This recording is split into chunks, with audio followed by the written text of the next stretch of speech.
நல்லது. இன்றைய நாளிலும் கூட நீதிமொழிகள் புத்தகத்திலே 2ஆம் அதிகாரம் அதிலே 10ஆம் வசனத்தை நாங்கள் தியானிக்க இருக்கிறோம். நீதிமொழிகள் 2ஆம் அதிகாரம் 10ஆம் வசனம். அப்போ நாங்கள் 2வது அதிகாரத்திலே 5வது பாடமாக இன்றைய நாளிலும் கூட இந்த பாடத்தை நாங்கள் கற்றுக்கொள்ள இருக்கிறோம். ரைட். ஒரு சுருக்கமா நான் சொல்றேன். சொல்லுகிற காரியம் என்னன்னா, நாங்க பார்த்தோம். நாங்க வந்து ஞானத்தை அல்லது ஆண்டவர் இயேசுவை அவர் அறிகிற அறிவை நாங்கள் வாஞ்சையோடு நாடி அவருடைய பலத்தோடு அவருடைய உதவியோடு, அதாவது நாங்க பார்த்தோம் ஜெபத்திலே வெள்ளியைப் போல புதையலைப் போல நாங்கள் தேடும் பொழுது, அதாவது அர்ப்பணிப்போடும் பிரயாசத்தோடும் நாங்கள் தேடும் பொழுது என்ன ஆசீர்வாதம் நமக்கு கிடைக்கும் என்பதை நாங்க இன்றைய நாளின் வசனத்துல நாங்க கவனிக்க இருக்கிறோம். அப்ப இம்மட்டுமா நாங்க பார்த்தோம். இப்படி தேடும் பொழுது அந்த ஞானம் எங்களுக்கு எப்படியான ஆசீர்வாதத்தை தருகிறது, ரைட்? அந்த ஞானத்தை எப்படி கடவுள் எங்களுக்காக வைத்திருக்கின்றார் போன்ற காரியங்களை எல்லாம் நாங்க தியானித்துக் கொண்டு வந்தோம். இன்றைய நாள்ல இந்த 2ஆம் அதிகாரம் 10ஆம் வசனத்துல சொல்லப்படுறதை போல நாங்கள் அப்படி தேடும் பொழுது இந்த ஞானமானது வசனம் சொல்லுது, உன் இருதயத்தில் பிரவேசித்து அறிவு உன் ஆத்மாவுக்கு இன்பமாய் இருக்கும். ரைட்? ஞானம் வந்து எங்களுக்குள்ள பிரவேசிக்குதான், பிரவேசித்து எங்களுக்குள்ள நுழைந்து, ரைட், அதன் அறிவு எங்களுக்கு சந்தோஷத்தை கொடுக்கிறதாக இருக்கிறது என்பதை நாங்க பார்க்கிறோம் 2ஆம் அதிகாரம் 10ஆம் வசனத்துல, இல்லையா? அப்ப நாங்க காண்றோம். அப்ப ஞானம் தான் எங்களுக்குள்ள பிரவேசிக்குதுன்னு சொல்லி, அப்ப ஞானம்னு சொல்லும் பொழுது நாங்க கவனிச்சோம், வார்த்தையாகிய கடவுள், இல்லையா? ஆண்டவர் இயேசு கிறிஸ்துவை, கடவுளுடைய வார்த்தையை அல்லது ஆண்டவர் இயேசு கிறிஸ்துவை அது எங்களுக்கு குறிக்குது. எனவே ஆண்டவர் இயேசு கிறிஸ்துவானவர் எங்களுக்குள் நுழையும் பொழுது அல்லது எங்களுடைய வாழ்க்கைக்குள் வரும் பொழுது, இல்லையா, அவருடைய வார்த்தையை அல்லது அவருடைய வார்த்தை எங்களுக்குள்ள வரும் பொழுது அது எங்களுக்கு என்ன செய்தா, எங்களுக்கு அது இன்பத்தை கொடுக்கிறதாக இருக்கிறது என்பதை நாங்க கவனிக்கிறோம். அப்ப ஞானம் உன் இருதயத்தில் பிரவேசிக்கும் பொழுது அல்லது ஆண்டவர் இயேசு கிறிஸ்து எங்களுடைய வாழ்க்கைக்குள் அல்லது எங்களுடைய இருதயத்துக்குள் வரும் பொழுது, ரைட், எங்களுக்கு அது இன்பமாய் இருக்கும் என்பதை இந்த வசனத்தின் ஆரம்ப பகுதி எங்களுக்கு காண்பிக்கிறது, இல்லையா? அப்ப இந்த இருதயத்தை குறித்து நாங்க இங்க பார்க்கிறோம், ரைட்? இருதயத்துல பிரவேசிக்கும் பொழுதுதான் அது இன்பமா இருக்குன்னு பார்க்கிறோம், இல்லையா? அப்ப இருதயத்தை குறித்து கடவுளுடைய வார்த்தை அல்லது வேதாகமம் என்ன சொல்லுகிறது என்பதை குறித்து சற்று நாங்க அவதானித்துட்டு நாங்க மீதியான காரியங்களுக்குள்ளே போகலாம். ஏன்னா ஆண்டுடைய வசனத்தை நாங்க பார்க்கணும். 2:10 நீதிமொழிகள், இருதயத்திலே அந்த ஞானம் பிரவேசிக்கிறது. அப்ப இருதயத்திலே பிரவேசிக்குதுன்னு சொன்னா அந்த இருதயம் தான் ஞானம் பிரவேசிக்கிற இடமாக இருக்குதுன்னு சொன்னா அந்த இருதயத்தின் தன்மைகள் என்ன, அதனுடைய நிலைமை என்ன என்பதை நாங்கள் முதலாவது காணணும், இல்லையா? அப்ப இருதயம் என்று சொல்லும் பொழுது என்ன சொல்லலாம் பாருங்க, எங்களுடைய உள்ளான மனிதன் அல்லது எங்களுடைய உணர்வுகளின் இருப்பிடம், இல்லையா? அங்கதான் சிந்தனைகள் உருவாகுகிறது என்று வேதத்துல நம்ம வாசிக்கிறோம், இல்லையா? அங்க ஏற்படுகின்ற நிறைவினால் தான் எங்களுடைய வாய் என்ன செய்தான், பேசுதான், ரைட்? இருதயத்துல நிறைவினால்தான் எங்களுடைய வாய் பேசுகிறது, ரைட்?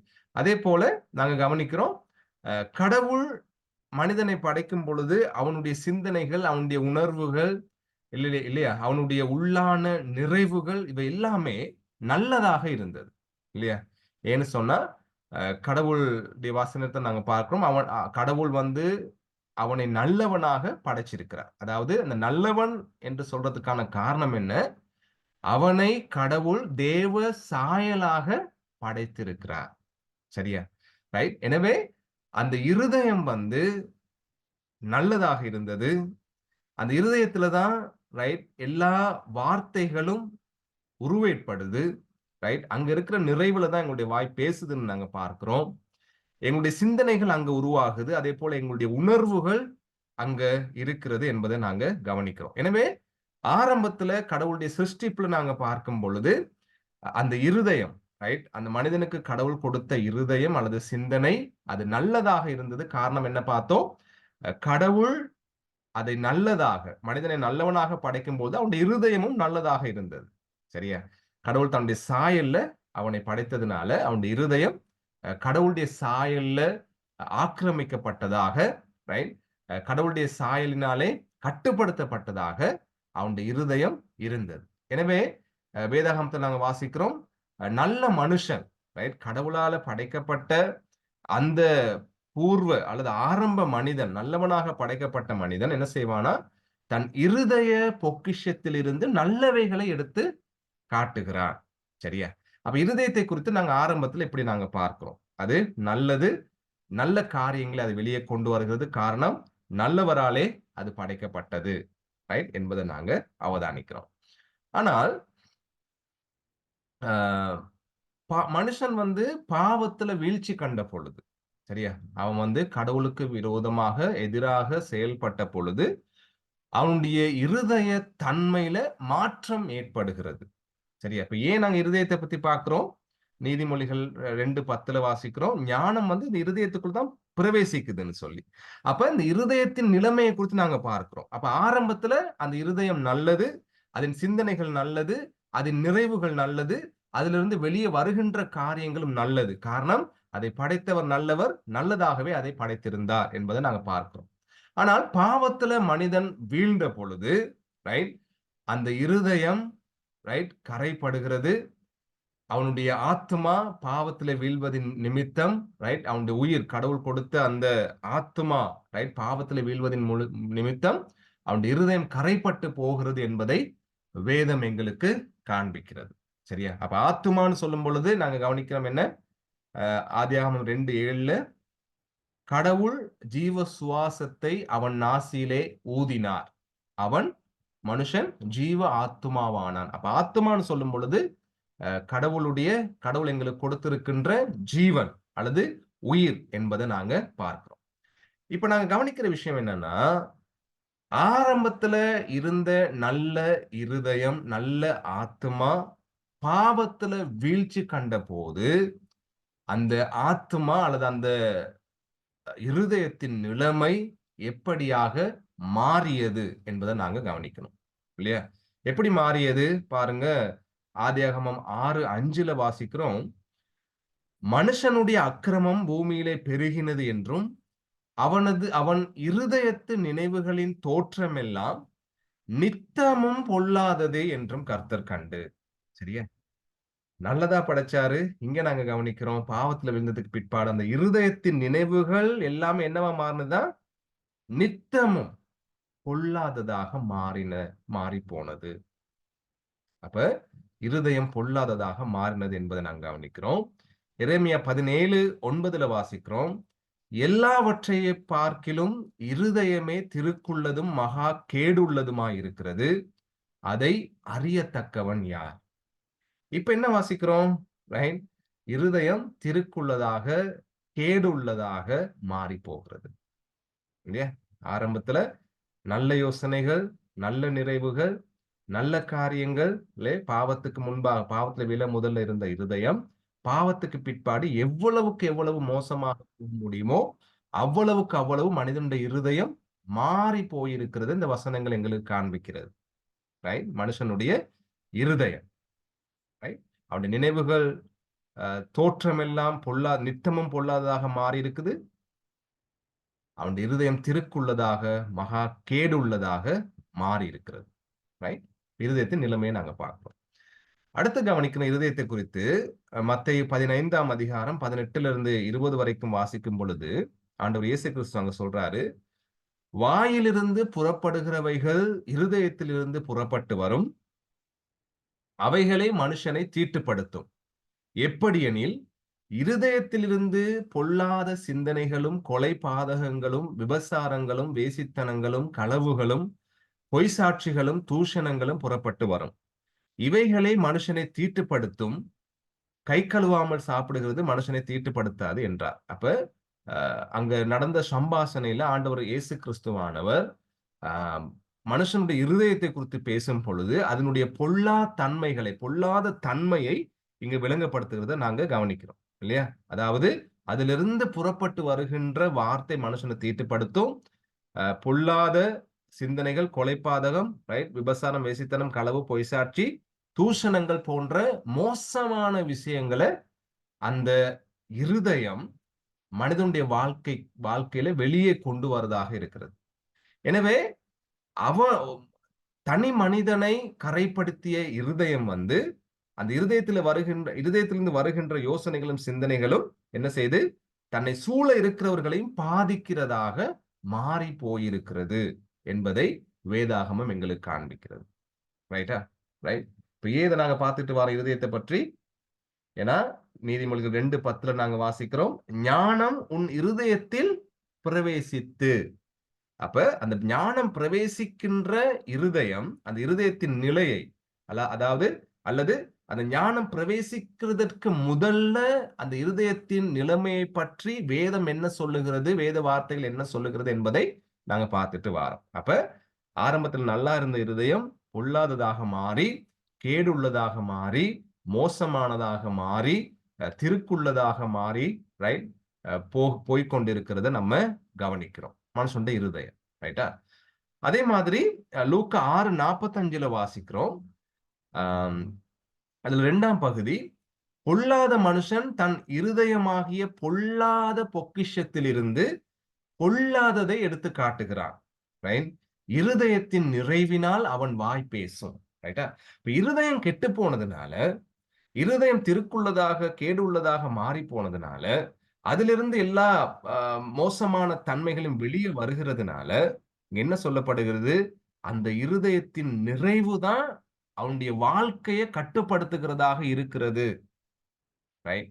அவனுடைய இருதயத்துல என்ன காரியம் அதிகமாக நிறைந்து கிடக்கிறதோ, எப்படியாக அது கரைப்பட்டு போயிருக்கிறதோ, அதுதான் அவனுடைய வாழ்க்கை என்ன செய்யுது, கட்டுப்படுத்துகிறதாக மாறுகிறது என்பதை நாங்க கவனிக்கிறோம். ரைட்டா? அப்ப வாயை ஏற்கிறது யாரு? நம்முடைய மவுத், நம்முடைய இருதயம். அந்த இருதயத்துல இருக்கின்ற நிறைவு என்பதை நம்ம இங்க பார்க்கிறோம். சரியா? அதே மாதிரி சில வசனங்களை சுருக்கமா நாங்க பார்த்துட்டு போகலாம். உபாகமம் 29:18 சொல்லப்படுகிறது. அந்த வசனத்திலிருந்து எடுத்திருக்கிற என்னன்னு சொன்னா, கர்த்தரை விட்டு அகன்று போகின்ற இருதயம். சரியா? அப்ப பொல்லாததாக மாறி, மோசமானதாக மாறி, தீட்டுள்ளதாக மாறி, ரைட், அது நிறைவு மோசமானதாக மாறி என்ன செய்தா, கர்த்தரை விட்டு அகன்று போகின்ற இருதயமாக இருக்கிறது மனுஷனுடைய இருதயம். ரைட். அடுத்து எரேமியா 9:26 வாசிக்கிறோம், இருதயத்தில் விருத்த சேதனம் இல்லாதவர்கள் சொல்லி ஆண்டவர் சொல்றார். அதாவது இருதயத்துல சுத்தம் என்கின்ற விஷயமே இல்லாதவர்களாக மனிதர்கள் இருக்கிறார்கள், தன்னுடைய ஜனங்கள் இருக்கிறார்கள் என்று எரேமியாவில் ஆண்டவர் சொல்றாரு. அதே மாதிரி எரேமியா 7:24 ஆண்டவர் சொல்ற காரியம், பொல்லாத இருதய யோசனையின்படி நடக்கிறவர்கள். சரியா? இப்ப அவங்களுடைய வாழ்க்கை எது கட்டுப்படுத்துது? கடவுளை விட்டு பின்வாங்க செய்து அகன்று போக பண்ணுது. அதுல இருக்கிற சுத்தம் எல்லாம் மாறி அசுத்தமாக மாறிக்கொண்டே வருது. அப்ப அவங்க என்ன செய்யறாங்க, அந்த இருதயத்துல என்னென்ன யோசனை எல்லாம் வருதோ அதன்படியே அவங்க நடந்து கொண்டு வராங்க. அப்ப பொல்லாத இருதயம், அந்த பொல்லாத இருதயத்தின் யோசனையின்படி நடக்கிறவர்கள் எப்படி இருப்பாங்க? அவங்களுடைய வாழ்க்கை முறை பொல்லாததாக இருக்கும் என்பதை நாங்க கவனிக்கிறோம். அப்ப இருதயம் பொல்லாததாக மாறி போகிறத அந்த வசனம் எங்களுக்கு சொல்லுகிறது. அதே மாதிரி எரேமியா 9:14 சொல்லுது, தங்கள் இருதய கடினத்தை பின்தொடர்ந்து பாகால்களையும் பின்தொடர்ந்தார்கள் என்று சொல்றதை நாங்க 9:14 பார்க்கிறோம். அப்ப அந்த இருதயம் பொல்லாததாக மாறி அதன் யோசனையின்படி நடக்கிற அதே நேரத்துல அந்த இருதயம் கடினப்பட்டு போகிறது. அப்ப மனிதனுடைய இருதயம் பாவத்துக்கு பிற்பாடு அல்லது நாங்க நீதிமொழிகள் 2:10 வாசிக்கிற மாதிரி இந்த ஞானம் பிரவேசிக்கிறதுக்கு முன்பு அந்த இருதயம் கடினம் உள்ளதாக, ரைட், அதாவது சிருஷ்டிகரை மறந்து சிருஷ்டிக்கப்பட்ட காரியங்களை, பாகால்களை பின்தொடர விருப்பம் உள்ள ஒரு கடினமான இருதயமாக மனிதனுடைய இருதயம் மாறி போகிறத நாங்க கவனிக்கிறோம். அதே மாதிரி ரோமர் புத்தகத்துல நாங்க வாசிக்கும் பொழுது நாங்க பார்க்கிறோம், நன்மை செய்கிறவன் ஒருவனும் இல்லை என்று சொல்றது ஒரு வசனத்தை நாங்க வாசிக்கிறோம். அதே போல ரோமர்ல வாசிக்கிறோம், எல்லாரும் ஏகமாய் கெட்டு போனார்கள் என்று சொல்லுகிறது. ரைட்டா? அப்ப இருதயம் தேவனுடைய சாயலினாலே படைக்கப்பட்ட மனிதனுக்கு எவ்வளவு அருமையானதாக அது இருந்தது. ரைட்? அது நல்லதை சிந்திப்பதாய், நல்ல காரியங்களை செய்வதாய், அதாவது தேவனுடைய சாயலினாலே படைக்கப்பட்டதுனால தேவனை அறிகிற அறிவுல அது வளருகிறதாக இருந்தது. தேவனுக்காக வாழுகிற வாழ்க்கையை அதிகமாக விரும்புகிறதாக அது இருந்தது. ரைட்? தேவனை அதிகமாக அன்பு செலுத்துகின்ற ஒரு இருதயமாக அது இருந்தது. ரைட்? தன்னையும் பிறரையும் நேசிக்கின்ற ஒரு இருதயமாக அது இருந்தது. அப்படியாக கடவுள் தன்னுடைய சாயல்ல அந்த மனிதனுக்குள்ள அந்த இருதயத்தை, அந்த சிந்தனையை அவர் கொடுத்திருந்தார். ஆனால் அவன் பாவத்துல விழுந்ததுக்கு பிற்பாடு அந்த இருதயம், அதாவது நமக்குள்ள இருக்கின்ற அந்த சிந்தனை, அந்த யோசனை, அந்த உணர்வின் இருப்பிடம் எப்படியாக மாறி மோசமானதாக போனது என்பதை நாங்க கவனிக்கிறோம். எனவே எரேமியா 11ஆம் அதிகாரம் 10லிருந்து 11ஆம் வசனம் இப்படியாக சொல்லுகிறது. ஆண்டவர் சொல்றாரு, அவர்கள் என் வார்த்தைகளை கேட்க மாட்டோம் என்று அந்நிய தேவர்களை சேவிக்க அவைகளை பின்பற்றி தங்களுடைய முன்னோர்களின் அக்கிரமங்களுக்கு திரும்பினார்கள். நான் தங்கள் பிதாக்களோடே பண்ணின உடன்படிக்கையை இஸ்ரவேல் குடும்பத்தாரும் யூதா குடும்பத்தாரும் மீறி போட்டார்கள். ஆகையினால் இதோ அவர்கள் தப்பித்துக் கொள்ள மாட்டாத தீங்கை அவர்கள் மேல் வரப்பண்ணுவேன். அப்பொழுது என்னை நோக்கி கூப்பிடுவார்கள், நான் அவர்களை கேளாதிருப்பேன் என்று கர்த்தர் சொல்லுகிறார். அப்ப சுருக்கமா இந்த இந்த வசனத்தை என்ன கவனிக்கிறோம்னு சொன்னா, அந்த மோசமான இருதயத்தின் நிமித்தம் மக்கள் கடவுளுடைய வார்த்தையை புறக்கணித்து கட சிருஷ்டிப்புகளை பின்பற்றி தங்களுடைய சுயநல நோக்கத்தோடு செயல்பட்டு கொண்டு கடினமுள்ள இருதயத்தோடு செயல்படும் பொழுது ஆண்டவர் சொல்றார், தங்களுடைய முன்னோர்களின் அக்கிரமங்களுக்கு திரும்பினார்கள் என்று சொல்றார். ரைட்டா? அதாவது தன்னுடைய தாத்தா பாட்டி எப்படி அந்த இஸ்ரவேல் ஜனங்கள் எகிப்திலிருந்து வந்த பொழுது எப்படி அவங்க கடவுளுக்கு விரோதமாக செயல்பட்டு மோசமான செயல்கள் அவங்க ஈடுபட்டாங்க, அதே மாதிரி செயல்களுக்குள்ள திரும்பவும் இவங்க போயிட்டாங்க மன கடினத்தின் நிமித்தம். ரைட்? அதுதான் அவங்களுடைய இருதய விருப்பமாக இருக்கிறது என்று சொல்லிட்டு ஆண்டவர் சொல்றாரு. ரைட்?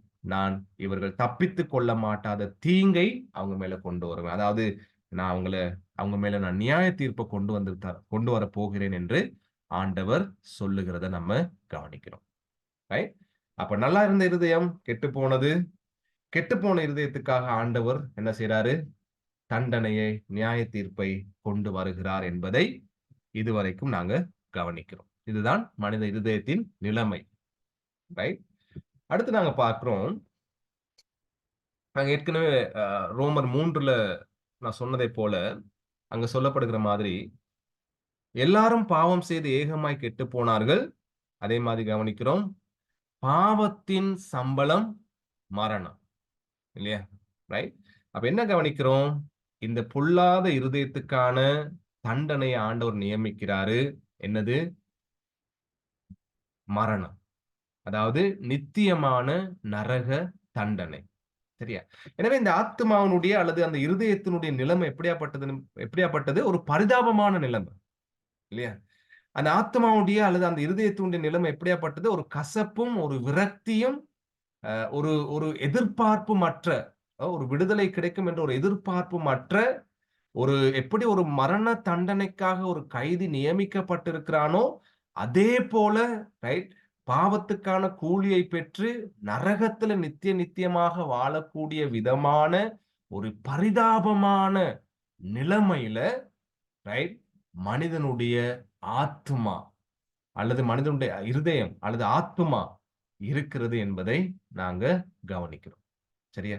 இது ஒரு பரிதாபமான, ஒரு மோசமான நிலையில மனித ஆத்மா, அவனுடைய சிந்தனைகள், செயல்கள் இருக்கிறத நம்ம கவனிக்கிறோம்.